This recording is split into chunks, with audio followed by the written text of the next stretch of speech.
Atas perkenalannya, Desi, mohon izin untuk sharing, memaparkan sedikit materi, kemudian kita belajar bersama terkait dengan penurunan berat badan sehat dan tepat untuk kesehatan yang optimal. Jadi tadi Bu Rita sudah menjelaskan banyak sekali ya ilmu-ilmu untuk kita semua, jadi saya hanya melengkapi di sini karena memang beberapa sudah dijelaskan oleh Ibu Rita. Langsung saja kita masuk ke materi. Jadi kalau misalkan saya boleh tanya nih ke teman-teman peserta semuanya, kira-kira teman-teman, rekan-rekan pernah melakukan diet apa atau pernah ada kliennya atau pasiennya yang sedang melakukan diet apa? Silahkan bisa eh, ditulis di kolom chat. Kita pengen tahu bersama. Kira-kira diet yang lagi ngetren sekarang apa sih?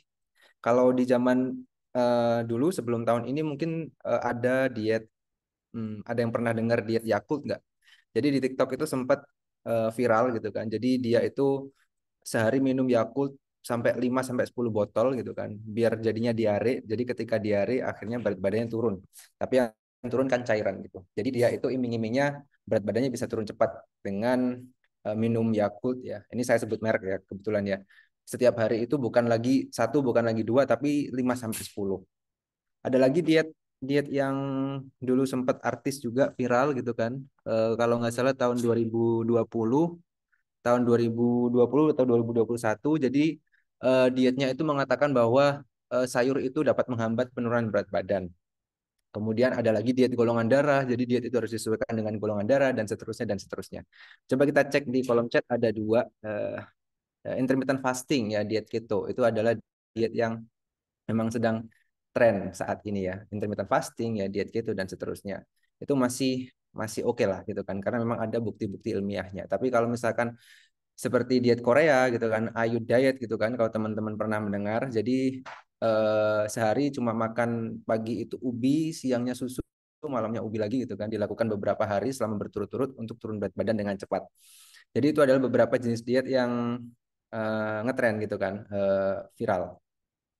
Nah, masalahnya adalah orang itu akan selalu mencari hal yang baru dan unik hanya karena melihat hasil yang instan. Jadi dia itu tidak melihat prosesnya bagaimana. Kalau misalkan kita lihat diet-diet yang tadi kita sebutkan di awal, itu kan selalu menjanjikan hal-hal yang instan. Turun 8 kilo dalam 1 minggu, tanpa harus diet, tanpa harus olahraga, tanpa stres gitu-gitu kan. Nah, orang itu suka melihat hasilnya, padahal nggak tahu prosesnya itu seperti apa. Padahal di Kemenkes sendiri, kita Kementerian Kesehatan, ahli gizi selalu menerapkan atau apa namanya mengedukasi tentang pentingnya gizi seimbang ya. Itu adalah terkait proses bagaimana kita membiasakan sarapan, kemudian konsumsi sayurnya sehari itu harus 3 sampai 5 porsi. Di diet gizi seimbang itu tidak ada promosi tentang 1 bulan dijamin turun berapa kilo. Jadi fokusnya bukan hasil tapi prosesnya. Nah, masalahnya sedangkan orang-orang itu sukanya adalah hasil ya, hasil yang instan tanpa memedulikan prosesnya. Itu adalah realita di masyarakat kita, di kebanyakan orang di sekitar kita seperti itu. Nah, sebenarnya kalau kita berbicara tentang semua diet yang sudah mungkin kita sebutkan beberapa tadi, itu prinsipnya sama. Kalau misalkan teman-teman pengen turun berat badan, maka prinsipnya harus defisit kalori. Apapun jenis dietnya, mau itu diet ketogenik, yang mana definisinya adalah diet yang rendah karbohidrat, kemudian ada intermittent fasting, dia itu ada puasa dan ada jam-jam makan dalam waktu tertentu, atau mungkin diet paleo, diet apapun itu.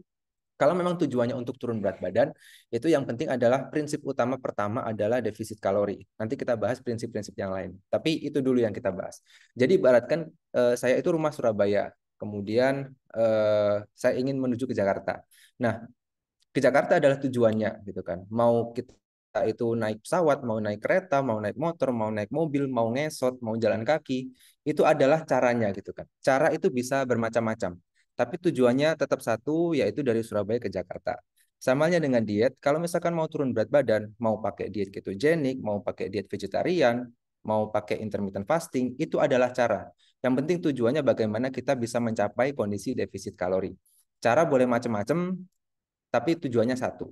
Tapi cara itu juga apa namanya ada plus minusnya masing-masing ya. Mana ada yang lebih efektif, ada yang lebih efisien, ada yang sudah terbukti memang cara itu berhasil. Nah, itu lain cerita. Tapi tujuannya satu yaitu defisit kalori. Itu yang perlu digarisbawahi. Nah, kemudian kalau untuk turun berat badan, ada sebuah penelitian mengatakan bahwa sebenarnya dari semua jenis diet yang ada di dunia gitu kan. Jadi penelitian ini mengumpulkan berbagai macam jenis diet di dunia, kemudian mengkategorikannya ke dalam 3 kategori secara besar. Yang pertama adalah kenapa orang itu bisa turun berat badan karena dia melakukan diet yang dia itu memanipulasi kandungan zat gizi makro. Jadi dia itu utak-atik zat gizi makronya. Kita kan tahu ada diet yang rendah lemak, kemudian ada diet yang tinggi lemak gitu kan, ada diet tinggi protein dan seterusnya. Jadi itu adalah kategori yang pertama. Jadi diet keto, kemudian apa namanya diet mungkin teman-teman tahu juga DEBM atau segala macam itu masuknya ke kategori yang pertama secara garis besar. Kemudian yang kedua, kalau misalkan tidak masuk kategori yang pertama, maka kategori kedua adalah pembatasan jenis-jenis makanan tertentu atau pembatasan jenis bahan-bahan makanan tertentu. Kita tahu ada plant-based diet gitu kan ya, ada kemudian sekarang lagi ngetren diet carnivore gitu kan. Jadi dia hanya mengonsumsi makanan-makanan dari sumber hewani, tapi nabatinya tidak. Kemudian ada diet Mediterranean, ada yang gluten free diet. Jadi itu adalah beberapa diet yang menghindari atau mengeliminasi beberapa jenis makanan atau bahan makanan tertentu. Nah, yang ketiga itu adalah memanipulasi waktu makan, ya, manipulation of timing. Jadi waktu makannya dimanipulasi. Kalau kita kenal istilahnya ada intermittent fasting. Nah, intermittent fasting sendiri itu macamnya banyak ya, nggak cuma satu jendela makan, nggak, tapi ada beberapa. Misalkan yang ada di situ ada 5 to fasting. Jadi 5 hari makan, 2 hari puasa. Kalau misalkan kita sebagai Muslim, kita kenal dengan istilah mungkin puasa Senin Kamis gitu kan. Tapi itu juga diterapkan oleh orang-orang Barat sana gitu kan, untuk kemudian dijadikan sebuah diet untuk penurunan berat badan. Jadi selama 1 minggu, 2 hari itu intermittent fasting gitu kan, 2 hari puasa, kemudian 5 harinya itu bebas makan apa aja. Ada lagi alternate day fasting. Jadi dia itu kalau di Islam itu dikenal dengan istilah puasa Daud gitu. Jadi 1 hari puasa, 1 hari makan, 1 hari puasa, 1 hari makan, dan seterusnya dan seterusnya. Sama halnya juga itu diciptakan menjadi sebuah apa namanya istilah inovasi diet untuk penurunan berat badan. 1 hari puasa, 1 hari makan, 1 hari puasa, 1 hari makan. Ada lagi time restricted feeding yang kita kenal intermittent fasting secara umum, ada jendela makan 4 jam, ada jendela makan 8 jam, dan seterusnya. Dan kemudian ada Ramadan. Jadi pada intinya, kalau misalkan kita bisa simpulkan dari semua diet yang tadi kita sebutkan di awal, teman-teman bisa coba telaah, teman-teman bisa coba mengkategorikan kira-kira kalau ada diet yang lagi ngetren itu sebenarnya masuk di kategori yang mana gitu kan. Nah, kenapa ini penting? Agar teman-teman bisa paham gitu kan, bahwa prinsip diet untuk turun berat badan itu sebenarnya tidak perlu dirumit-rumitkan, tidak perlu terlalu di apa istilahnya, dimodifikasi yang harus harus fancy makan ini apa segala macam, enggak gitu kan. Yang penting adalah prinsipnya sama defisit kalori. Tinggal kemudian caranya bagaimana? Caranya ada 3 ini secara garis besar seperti itu. Nah, sedikit tentang defisit kalori tadi sudah dijelaskan juga. Kita semua juga mungkin sudah di semester 1 awal ketika saya D3 juga keseimbangan energi ini adalah mata kuliah paling pertama yang salah satu mata kuliah yang saya dapat gitu kan ya. Jadi saya suka mengibaratkan kalau ke klien gitu kan, kalau ke pasien atau mungkin ke orang awam yang bukan gizi itu, saya suka mengibaratkan dengan income gitu kan ya. Kalau gajinya 2 juta, kemudian pemasukan 2 juta, pengeluaran 2 juta, jadi setiap bulannya itu keseimbangnya nol, nggak ada yang disimpan. Tapi kalau pemasukannya 3 juta, kemudian pengeluarannya karena dia hemat 1,5 juta gitu kan, maka ada kelebihan 1,5 juta. Nah, kelebihannya akan ditabung di bank. Kalau misalkan setiap bulan ditabung di bank 1,5 juta, maka selama 1 tahun dia akan menyimpan banyak uang di bank. Nah, itulah yang kemudian apa namanya kita ibaratkan sebagai surplus kalori itu. Kalau duit yang banyak ditabung di bank itu suka gitu kan ya, kita senang bahagia. Tapi kalau lemak yang ditabung ya jadinya malah penyakit inflamasi seperti yang Burita sampaikan tadi gitu kan. Dan sebaliknya juga kalau pemasukannya 1,5 juta tapi pengeluarannya 3 juta per bulan karena hedon dan segala macam, maka kadang-kadang kurang, kita bisa nambal sulamnya dari tabungan yang ada di bank kita. Kalau misalkan terus-terusan defisit, maka akan apa namanya bank kita akan minus gitu kan ya, apa namanya tabungannya. Seperti itu. Saya suka mengibaratkannya kira-kira ilustrasinya untuk mudahnya seperti itu. Jadi besar pasak daripada tiang ya, surplus anggaran, defisit anggaran itu adalah analogi-analogi sederhana yang bisa rekan-rekan pakai untuk menjelaskan tentang defisit kalori. Nah, terkait dengan kebutuhan energi juga sama gitu kan ya. Jadi pengeluaran energi kita sehari-hari itu kan ada BMR, basal metabolic rate, ada activity, ada thermogenesis gitu kan ya, yang dari makanan. Itu juga biasanya kita ilustrasikan dalam kehidupan sehari-hari, ada alokasi anggaran untuk makan dan minum, pendidikan dan seterusnya. Nah, ada alokasi anggaran yang nggak boleh kita utak-atik ya, karena kalau kita utak-atik akan menyebabkan kondisi keuangan kita akan guncang gitu kan. Misalkan paling minimal kita itu misalkan butuh 1 juta untuk bisa makan secara sehat setiap bulan. Kalau misalkan itu dikurangi, berarti nanti kita akan, istilahnya hidup kita tidak akan stabil gitu kan ya. Kita harus pontang-panting sana kemari untuk memenuhi kebutuhan 1 juta itu. Nah, sama halnya dengan tubuh kita, kita tuh punya namanya BMR. BMR itu harus kita penuhi. Dan kalau misalkan kita tidak penuhi, yang terjadi adalah tubuh kita akan mengambil sumber energi ya, sumber duit dari sumber-sumber yang tidak seharusnya dipakai gitu kan. Karena mata BMR itu fungsinya penting, dia adalah kebutuhan kalori minimal yang dipakai organ-organ tubuh untuk melakukan tugas vitalnya. Pernafasan, sirkulasi ya, jadi jantung kita berdetak dan segala macamnya itu adalah BMR. Kalau BMR-nya itu tidak terpenuhi karena kita melakukan diet ekstrim ya, yang sehari cuma makan kentang 1 porsi, susu 1 gelas, kemudian malamnya ubi gitu kan. Ya makanya tubuh kita akan mengkompensasi dengan mengambil cadangan energi yang seharusnya tidak dipakai dari organ-organ tubuh kita. Makanya kenapa kita tidak disarankan makan di bawah angka BMR, kita tidak disarankan untuk melakukan diet-diet dan ekstrim karena akan berdampak negatif pada tubuh kita. Dampaknya macam-macam ya, bisa mulai dampak jangka pendek yang ringan-ringan sampai jangka panjang. Misalkan jangka pendeknya misalkan jadi lemes, nggak produktif gitu kan, tubuh cepat lelah gitu kan ya, sistem imun lemah, jadi mudah sakit, sampai jangka panjangnya itu misalkan ada sembelit, siklus menstruasi tidak lancar, rambut rontok, bahkan tulang kropos ketika kita nanti sudah menginjak usia-usia paruh baya seperti itu.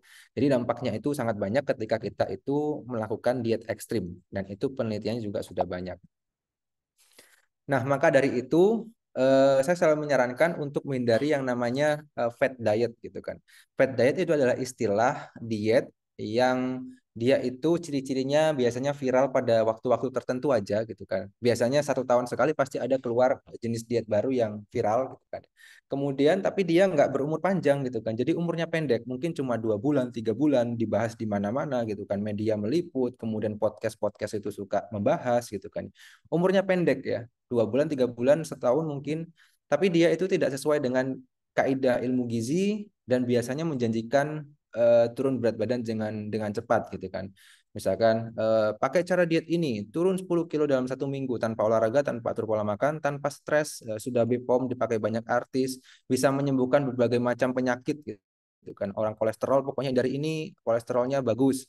Orang diabetes pokoknya jangan makan ini, cuma makan ini jadi bagus dan seterusnya dan seterusnya.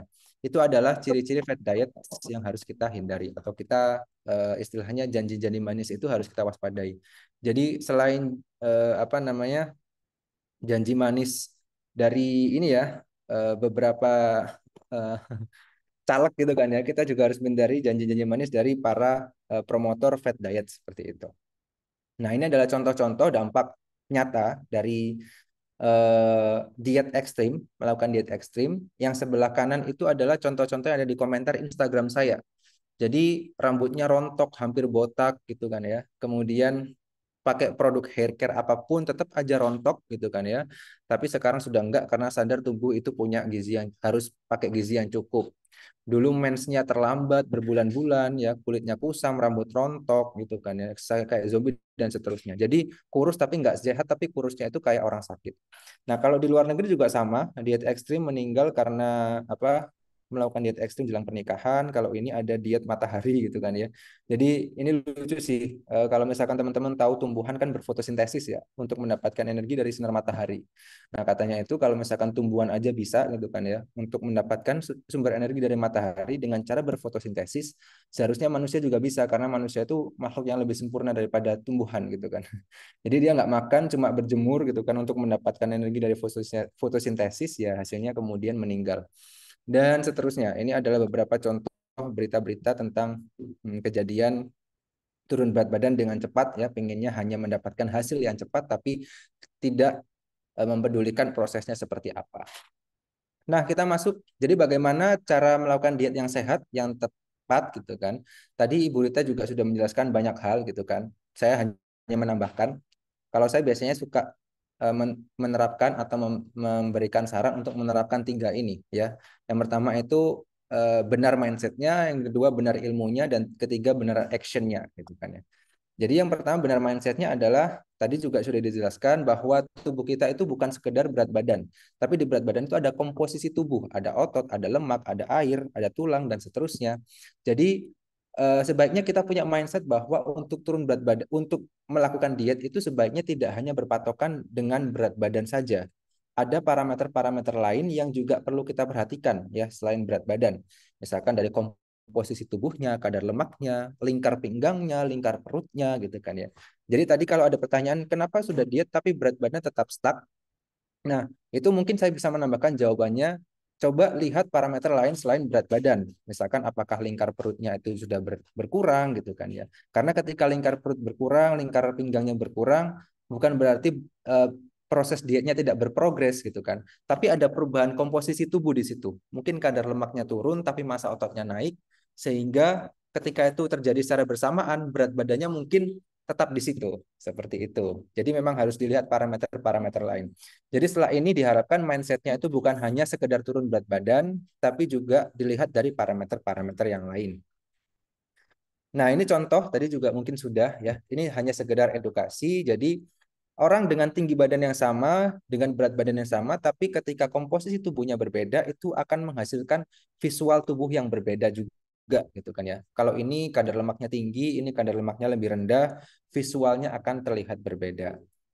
Jadi tadi juga sudah dijelaskan weight loss dan fat loss itu berbeda gitu kan sehingga kita jangan cuma targetnya itu hanya turun berat badan tapi usahakan yang turun adalah lemaknya.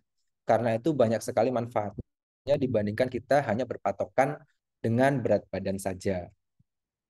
Ini sebagai contoh juga sebagai bahan edukasi nanti bisa dicek sendiri. Nah, alat ukurnya banyak ya. Ada alat ukur yang tadi Burita juga sudah pakai gitu kan ya. Tanita, Omron gitu kan beberapa contohnya. Fat caliper juga bisa dipakai gitu kan. Terserah teman-teman mau pakai yang mana, asalkan konsisten melakukan itu. Nah, ini beberapa parameter dari kadar lemak gitu kan ya. Jadi kita sudah mindsetnya harapannya berubah bukan hanya berat badan tapi juga kadar lemak, lingkar perut ya, kemudian rasio pinggang dan pinggul, visceral fat itu juga perlu diukur. Makanya kenapa penting untuk mengukur tadi ya, bukan hanya berat badan tapi komposisi tubuh secara keseluruhan juga perlu diukur. Nah, penurunan berat badan yang sehat itu berapa sih? Penurunan berat badan yang sehat itu kita semua tahu bahwa setengah sampai 1 kilo per minggu atau 2 sampai 4 kilo per bulan. Atau kalau misalkan dibentuk persentase juga bisa gitu kan. Ini referensi yang lain mengatakan pakai persentase, angkanya kira-kira sama. Nah, ini bisa saja lebih atau kurang dari ini tergantung kondisi awal. Kalau misalkan ada seorang yang benar-benar obesitas, benar-benar berat badannya sangat berlebih, misalkan 100 kilo, dan belum pernah melakukan diet sama sekali sebelumnya, maka penurunan berat badannya di awal-awal relatif lebih cepat ya, relatif lebih banyak, bisa bisa lebih dari 4 kilo, bahkan 8 kilo 1 bulan. Tapi nanti seiring berjalannya waktu, berat badan itu akan semakin berkurangnya semakin lambat gitu kan. Itu adalah hal yang wajar terjadi. Tadi juga disebutkan oleh Bu Rita, ada namanya adaptasi gitu kan ya. Jadi kita tidak bisa berharap bahwa penurunan berat badan itu akan selalu sama setiap bulannya, selalu linear. Kalau kemarin sebulan kemarin sudah turun 2 kilo, berarti harusnya bulan ini juga turun 2 kilo lagi gitu kan. Tapi kenapa kok udah sebulan ini turun cuma 1 kilo? Nah, itu kadang-kadang memang terjadi ya di dalam tubuh kita. Karena memang penurunan berat badan itu tidak bisa kita kendalikan. Suka-suka tubuh kita ya mau turun berapa kilo sebulan itu kita nggak bisa kendalikan. Yang bisa kita kendalikan adalah prosesnya. Apakah kita sudah makan makan sesuai dengan saran diet yang dilakukan? Apakah kita olahraga dengan sesuai porsi yang sudah diprogramkan? Itu yang bisa kita kendalikan. Tapi badan kita mau turun berat badan berapa kilo seminggu atau sebulan itu kita tidak bisa kendalikan. Itu di luar kendali kita, ya. Itu kendali badan kita bagaimana dia mengatur adaptasinya. Jadi kita nggak bisa kendalikan. Tapi secara rata-rata sekian. Seperti itu. Yang kedua, setelah tadi mindsetnya sudah benar gitu kan ya, bahwa jangan hanya berpatokan dengan berat badan, tapi banyak yang lain juga. Yang kedua, benar ilmunya. Nah, benar ilmunya ini ada kuantitas, ada kualitas, dan juga konsistensi. Ya, ini ada piramidanya. Saya sebutkan. Nah, ini saya mengutip dari Eric Helms gitu kan ya. Jadi eh, untuk naik atau turun berat badan sebenarnya prioritasnya dari ini. Yang pertama adalah keseimbangan energi. Sebenarnya ada lagi bawah adalah habit atau kebiasaan. Cuma yang pertama adalah keseimbangan energi, kemudian yang kedua kita baru berbicara zat gizi makronya, protein, karbohidrat, lemak, kemudian zat gizi mikro, vitamin dan mineral, kemudian frekuensi dan waktu makan, yang kemudian terakhir adalah suplemen. Kalau kita mau naik atau turun berat badan, kita itu tadi kita bahas di awal ya bahwa kita itu perlu yang namanya defisit kalori ya atau mungkin surplus kalori. Itu bisa kita sebut kuantitas ya. Jadi kuantitas itu akan menentukan naik atau turunnya berat badan kita. Ini juga berdasarkan penelitian yang sebelah kanan. Jadi untuk diet tadi, ini lanjutannya dari yang 3 kategori diet tadi ya, yang manipulation of makronutrien dan seterusnya. Dia juga menyebutkan bahwa diet itu yang berhasil itu 3 aspek ini gitu kan. Yang pertama adalah kuantitas, kualitas, dan konsistensi. Nah, tapi untuk turun berat badan, naik berat badan itu tidak cukup hanya kita memperhatikan kuantitas ya. Oh, saya berarti nggak apa-apa dong makan gorengan. Yang penting kan tetap defisit kalori gitu kan ya. Atau nggak apa-apa deh saya minum gula setiap hari. Yang penting defisit kalori. Makan junk food tiap hari. Yang penting defisit kalori pasti turun berat badan. Iya benar berat badannya turun gitu kan. Tetapi secara kualitas pasti nggak bagus gitu kan ya. Secara komposisi tubuh juga tidak bagus gitu kan ya. Karena selanjutnya kita naik level kedua, kualitas makanan juga penting diperhatikan selain defisit kalori, karena dia yang akan menentukan apa yang naik dan turun di badan kita gitu kan. Kalau misalkan kita defisit kalori tapi makanannya setiap hari cuma karbohidrat aja atau cuma lemak saja, proteinnya nggak cukup, maka massa otot kita juga tidak akan terbentuk gitu kan ya. Yang turun pasti massa ototnya akan ikut turun. Itu yang pertama. Kemudian yang atasnya lagi zat gizi mikro, apa iya kita mau turun berat badan tapi jadinya sakit-sakitan, nggak sehat gitu kan ya. Kita jadinya anemia dan seterusnya. Kan kita juga nggak mau. Kita maunya itu selain kuantitas, tapi kualitas juga dapat.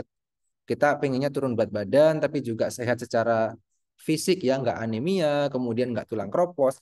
Maka kita harus juga penuhi secara kualitas zat gizi mikronya. Vitamin dan mineralnya juga harus tercukupi. Kemudian yang selanjutnya yang terakhir adalah konsistensi ya. Jadi percuma kita makan defisit kalori, kita makan yang sehat-sehat, tetapi hanya dilakukan 1 hari, dilakukan 2 hari gitu kan ya. Nggak bisa, kita harus konsisten karena semuanya butuh proses.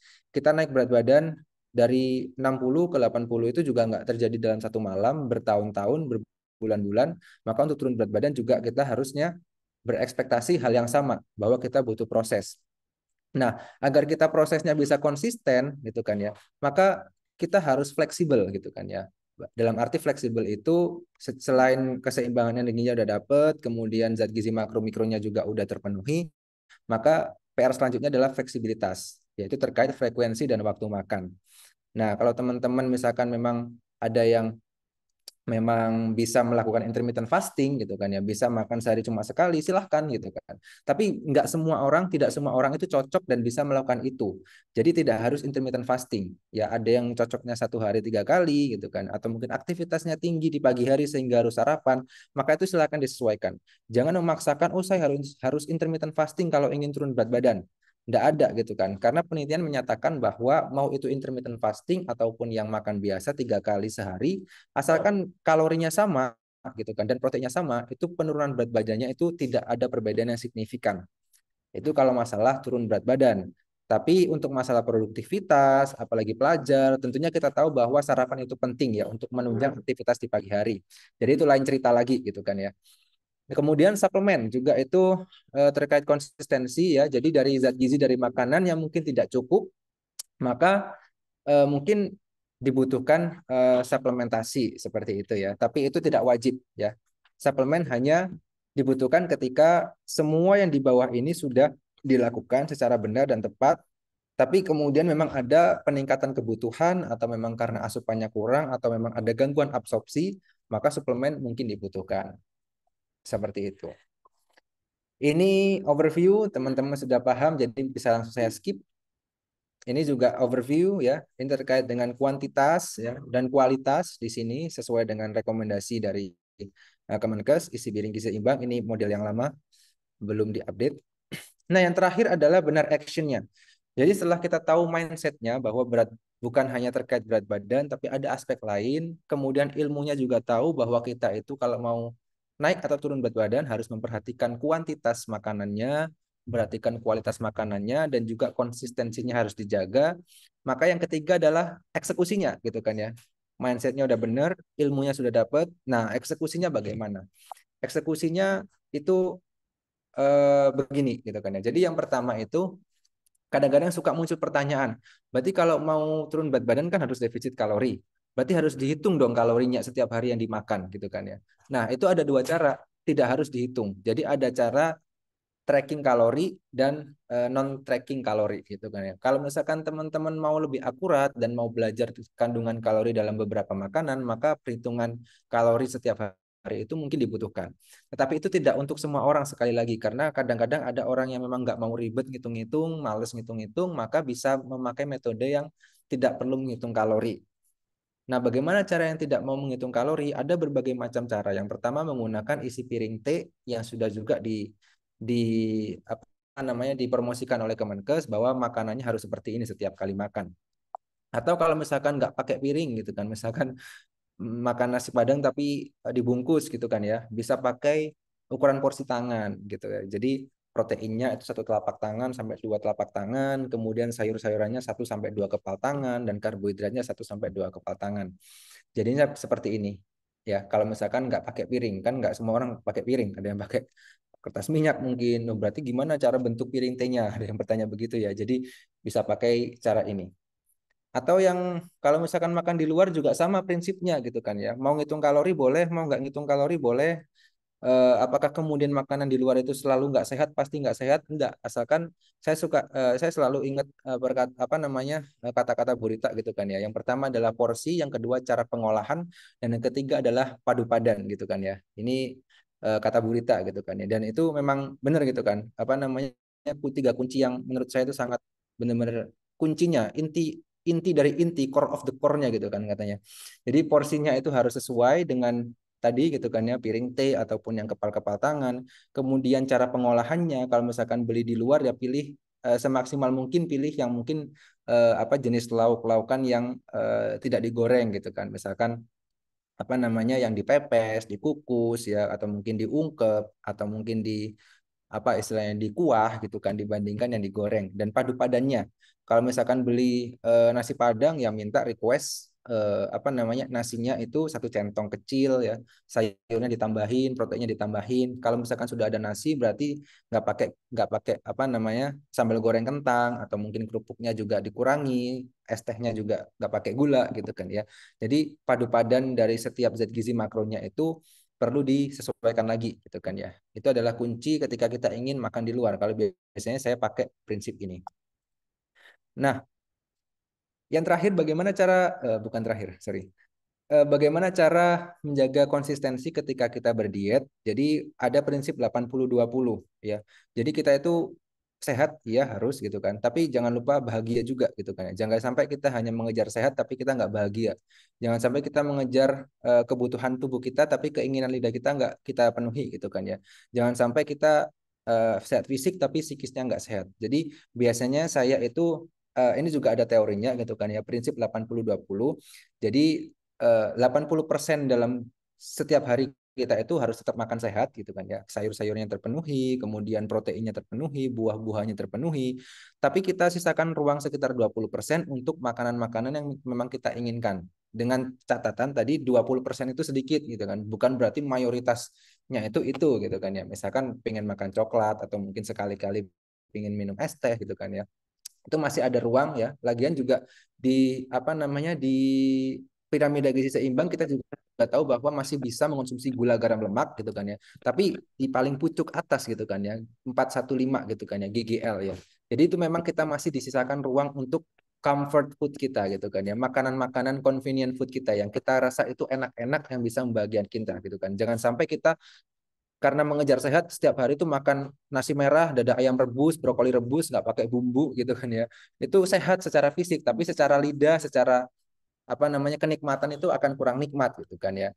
Tapi juga jangan sampai setiap hari makanannya cuma gorengan atau mungkin yang bersantan-santan tapi sayurnya kurang dan buahnya kurang, itu juga tidak benar. Jadi 80-20 prinsipnya agar kita bisa bertahan jangka panjang diet yang kita lakukan. Nah, ubah setting goals-nya. Jadi kadang-kadang kita itu ketika tahun baru ada resolusi diet sehat. Oh, oke, tahun ini tahun 2024 saya pengen turun 10 kilo gitu kan. Atau saya pengen sehat, saya pengen berotot ya. Saya pengen kaya, saya pengen pintar. Tapi itu adalah goal yang atau tujuan yang ngambang gitu kan ya. Hanya angan-angan, kurang efektif, kurang spesifik, dan biasanya tidak actionable karena nggak ada eksekusinya. Jadi kalau misalkan bikin resolusi atau bikin target itu lebih baik fokus ke prosesnya. Kalau biasanya belum belum pernah makan sayur, misalkan nih kita punya pasien atau punya klien, ini buat klien juga gitu kan ya. Kita kan ada assessment kebiasaan sayurnya, konsumsi sayur sehari berapa, kebiasaan minum air putihnya gitu kan ya, gulanya berapa, minum minuman manis gitu kan ya. Nah, kita itu biasanya memberitahunya ke klien itu bukan yang oh berarti 1 bulan ini harus turun 4 kilo ya, kan nggak gitu ya. Kita pasti preskripsi dietnya atau edukasinya adalah oh bagaimana kita, oh berarti mulai minggu depan harus makan sayur nih karena nggak ada sayurnya, ya minimal seminggu sekali dulu sambil kita lihat gitu kan. Oh sorry, sehari 1 kali sambil kita lihat gitu kan ya. Atau mungkin minum air putih ya, atau mungkin kurangi gula dan seterusnya. Jadi pilih goals-goals atau tujuan-tujuan atau target-target yang itu memang spesifik, yang bisa dipraktekkan, bisa dievaluasi gitu kan ya, dan itu sifatnya mengubah perilaku gitu kan. Banyak banyak sekali listnya. Nanti kalau misalkan apa kurang dari list ini gitu kan, bisa ditambahin lagi. Tapi kalau misalkan satu list ini saja, misalkan wajib makan sayur minimal 1 kali per hari, ini coba targetkan. Pokoknya 1 minggu pertama itu harus konsisten selama 1 minggu itu ada sayur minimal 1 kali per hari. Baru kemudian kalau 1 minggu itu sudah konsisten, checklist nggak ada bolong, baru minggu kedua ditambah lagi dengan target yang lain. Dan seterusnya dan seterusnya. Bikin aja misalkan 20 atau 24 target gitu kan, list to do list yang harus dilakukan pasien kita atau kita sendiri.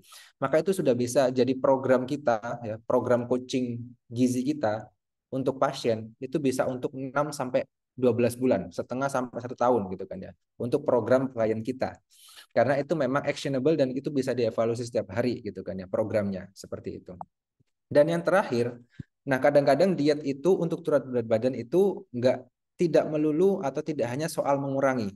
Kalau misalkan pengen turun berat badan biasanya oh kurangi porsi makan gitu kan, kurangi porsi nasi atau karbohidrat, kurangin makanan berlemak, kurangin gorengan, kurangin minuman manis gitu kan. Kalau semua dikurangin, kadang-kadang pasien kita, klien kita jadinya stres gitu kan ya. Apa-apa nggak boleh gitu ya. Nah, bisa juga membuat target untuk bukan mengurangi tapi menambah gitu kan ya. Tambah coba sebelum sarapan makan buah dulu gitu kan. Atau mungkin kalau kita lihat hasil asesmennya ternyata asupan proteinnya kurang. Oh berarti ini nih setiap makan targetnya tambah protein ya 1 P lagi gitu kan ya. Atau kalau sayur-sayuran juga gitu kan. Sayur-sayurannya kurang. Oh ditambah sayur-sayurannya.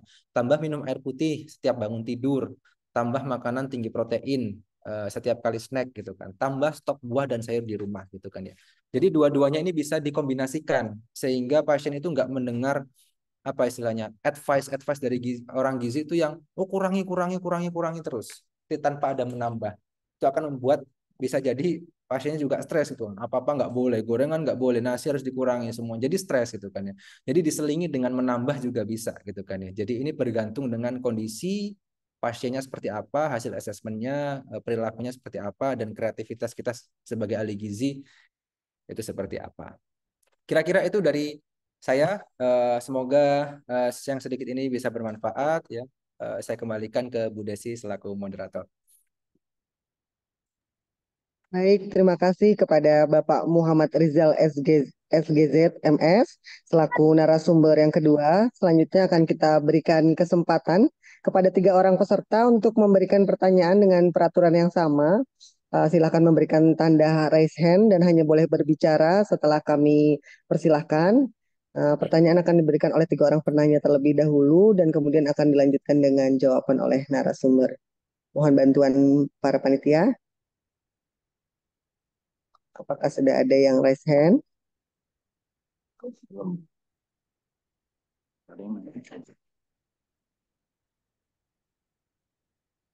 Ada?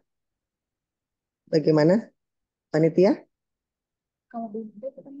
Ya, baik. Karena belum ada yang raise hand dan ini ada pertanyaan melalui chat di kolom chat. Yang pertama, mohon izin narasumber pertanyaan yang pertama oleh Ibu Ida Lela SST. Beliau menanyakan tentang saya pernah defisit kalori timbang makanan. Nah, pertanyaannya apa nih? Belum lengkap. Ya, oke. Nanti Bu Ida mungkin bisa melanjutkan pertanyaannya apa. Baik, kita akan melanjutkan pertanyaan selanjutnya. Ini ada dari eh, Bapak Taufik ya. Mohon bertanya, Kemenkes mensosialisasikan gizi seimbang dengan isi piringku atau menjadi 4 bagian. Sedangkan Bapak narasumber yang kedua, Bapak nar dibuka lagi. Bapak narasumber menggunakan piring teh. Mana yang lebih baik untuk menurunkan berat badan? Apa kekurangan dan kelebihan piring teh dan isi piringku? Terima kasih. Nah, baik. Untuk sementara mungkin itu dulu pertanyaannya cukup satu dulu. Nanti boleh dilanjutkan. Jika ada yang ingin bertanya silahkan raise hand atau bertanya melalui kolom chat. Baik, kepada narasumber dipersilakan untuk menjawab. Terima kasih. Baik, terima kasih Bu Desi. Terima kasih Pak Taufik untuk pertanyaannya. Jadi memang Kemenkes mengeluarkan dua panduan ya, isi piringku dan juga piring T gitu kan. Nah, kalau misalkan isi piringku itu kan apa namanya ada buah-buahan juga di situ dan porsi karbohidratnya lebih banyak. Jadi porsi karbohidratnya itu kalau misalkan dibagi dua itu 2/3, proteinnya jadi lebih sedikit porsinya dan sayurannya itu sama dengan porsi karbohidrat seperti itu ya. Jadi itu memang eh, lebih cocok untuk digunakan atau diaplikasikan untuk orang-orang secara umum, orang-orang sehat secara umum gitu kan. Tapi kalau isi piring T ini memang lebih cocok digunakan atau diaplikasikan untuk orang-orang yang ingin menurunkan berat badan. Kenapa?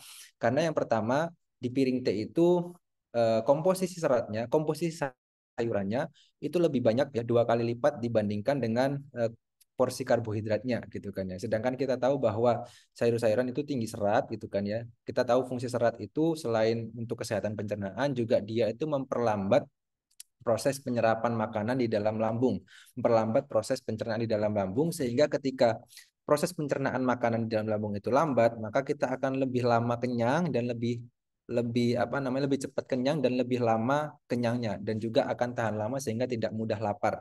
Begitu juga dengan protein gitu kan. Jadi serat dan protein ini punya sifat yang sama, yaitu bikin cepat kenyang ya, tapi kenyangnya lama jadi kita jadi nggak gampang lapar.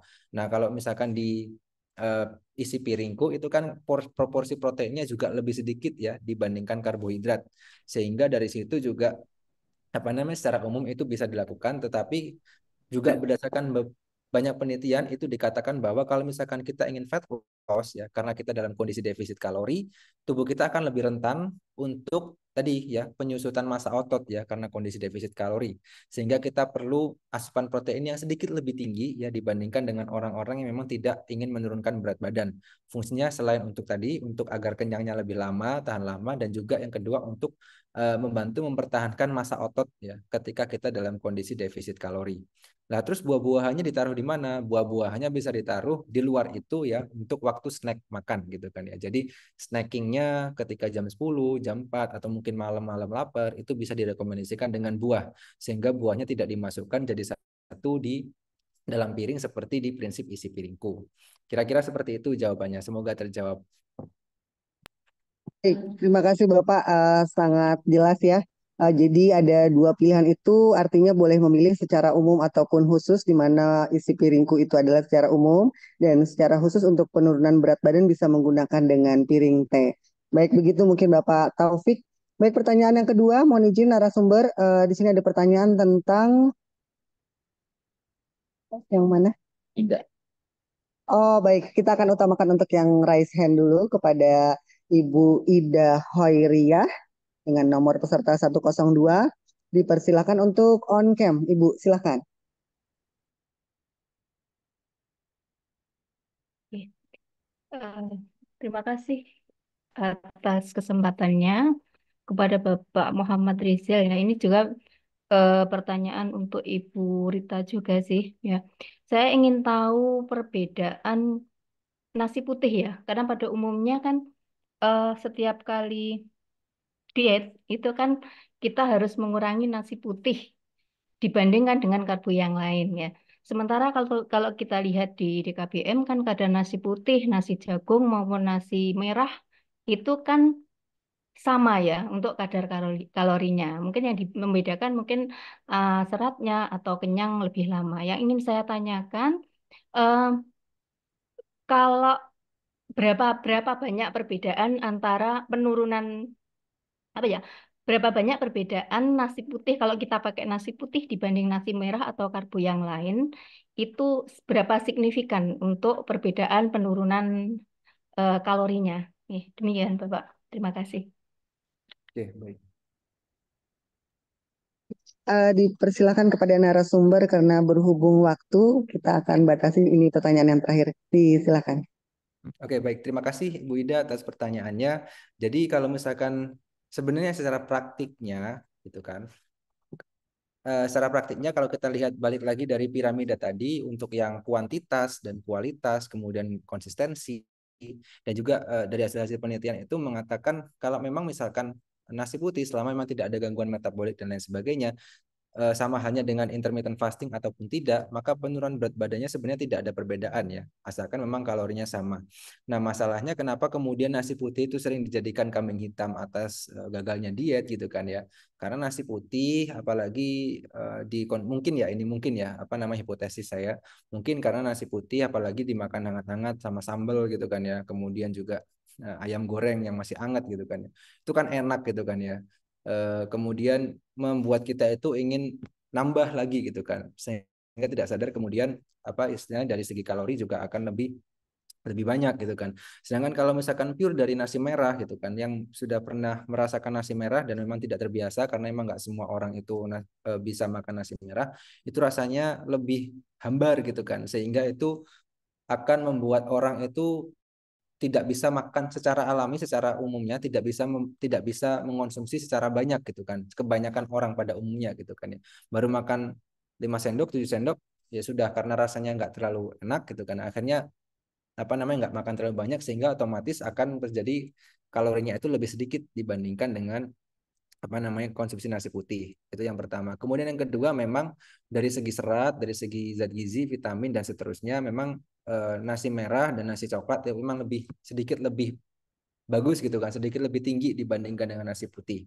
Jadi itu bisa membantu untuk memenuhi kebutuhan zat gizi mikro juga seperti itu. Tetapi secara kalori ya memang tidak ada perbedaan yang signifikan ya antara 100 gram nasi dan juga 100 gram nasi putih dan 100 gram nasi merah.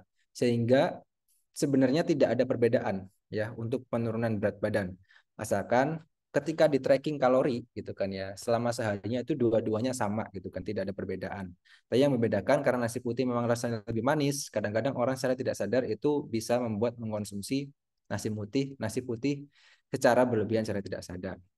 Seperti itu kesimpulannya. Jadi sampai saat ini saya belum menemukan studi ya atau penelitian bahwa kalau konsumsi nasi putih itu penurunan berat badannya lebih lambat dibandingkan dengan nasi merah kalau misalkan kalorinya sama gitu kan ya. Tapi kalau misalkan nanti dari Bapak Ibu peserta ada yang menemukan studinya, monggo dipersilahkan ya kita bisa diskusi, saya juga akan belajar terkait hal itu. Tapi sampai saat ini saya belum menemukan. Karena prinsipnya tadi defisit kalori, asal kalorinya itu sama, maka penurunan berat badannya juga tidak akan berbeda secara signifikan. Seperti itu Ibu, semoga terjawab. Terima kasih. Baik, terima kasih.